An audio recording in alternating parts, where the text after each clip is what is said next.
countries, people have land, have very high status. And today, of course, real estate companies are making lots and lots of money and getting huge social status. But that was not the original concept. So this is what the morality question is. I would say that part of the corruption in our country is that because we have such a long tradition of developed intelligence, all this intelligence is now being used to making more money. And that greed has come to take control of ourselves. And as a consequence, making money by hook or crook without moral intelligence. Finally, something which everybody needs to develop, it takes time, which is recognized again by the Harvard curriculum. It's called spiritual intelligence.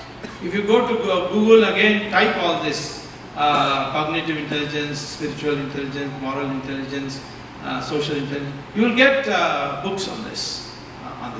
And you will find that this intelligence, spiritual intelligence, recognizes, as recognized in the Upanishads, recognized even in the Vedas, that knowledge is actually in the cosmos. But you don't see it. After all, when you speak on your cell phone, you don't see your voice traveling. It is there, it travels. The same way knowledge is there in the cosmos. You need a neural Wi-Fi to connect to that. And that requires meditation. And that is why meditation is prescribed as a way to acquire knowledge. And this spiritual intelligence also has to, then only you can cross boundaries. Otherwise you will always work within boundaries. If you want to do research, you must develop spiritual intelligence.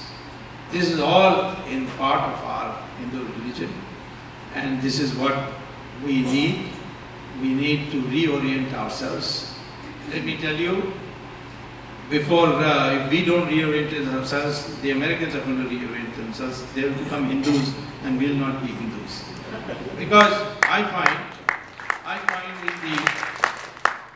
in the ashrams of Swami Dayananda Saraswati, Sri Ravi Shankar, Ramdev, Baba Ramdev's ashram is full of them. There are so many foreigners who are very rich. How do you explain them?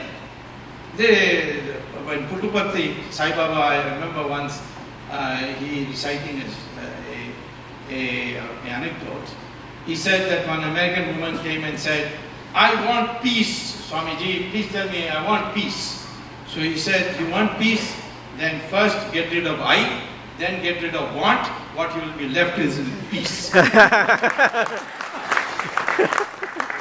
So, I mean, there are people, one of the richest Hollywood actresses, Julia Roberts, she went to India, that too in Haryana, and she saw people with very little stress on their faces. She says, "What is this? They are also poor and there is no stress. There is no feeling of anything, of anxiety. What is it?" So somebody took her to a Swamiji and he explained to her about Bhagavad Gita. And she came back and she converted to Hinduism. She converted her entire family to Hinduism. I think you must have seen it in the press that this Hollywood actress. There are many others also. This Stephen Jobs, who was the mastermind of the iPhone and iPad. He also went to Varanasi and converted. There are large numbers of things that these are happening underground. Because the mindset, for stress-free mindset, it is basically our religion which has been far ahead of everybody. Somewhere along the way we have started losing because we have lost the self-respect of being a Hindu. We think that the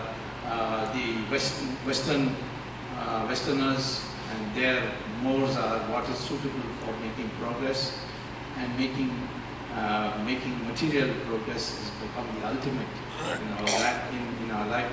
That is what is the ultimate source of the downfall of society. And therefore, we have to go back to Brigu and Bhagavad. For a society, we should restructure it in such a way that we give the highest importance to those who pursue knowledge and give up everything else. I remember when I came first as a student to Harvard, my classmate asked me, how can you have accepted Mahatma Gandhi as your leader. So I asked him, in your country you will not accept a man like Mahatma Gandhi? He said, never, we will put him in jail for indecent exposure. Now, I said, in what way is your leaders? He said, no, they have to be dressed very well, you must have the best natty ties and so on, and that will be a plus factor in his leadership. Then I began thinking about it. Why is it that we Indians followed Mahatma Gandhi? It is for the very reason which was being debunked here. That he didn't want anything. He had nothing. Why do we follow these Swamijis in Bhagavad Gita clothes? Swamiji will agree with me. It's this Bhagavad itself, color means sacrifice. It is that tradition which makes us distinctive. It is that which I think all of us should go. I think we can become a happier people, we can prosper. India was the most developed country only 500 years ago. It's not that this religion made us all into mendicants, sitting in ashrams and doing japa. No. We produced mathematics, surgery, rocket science, everything, numerology. All these things we produced because of this all-round personality of developing these five intelligences. Thank you very much.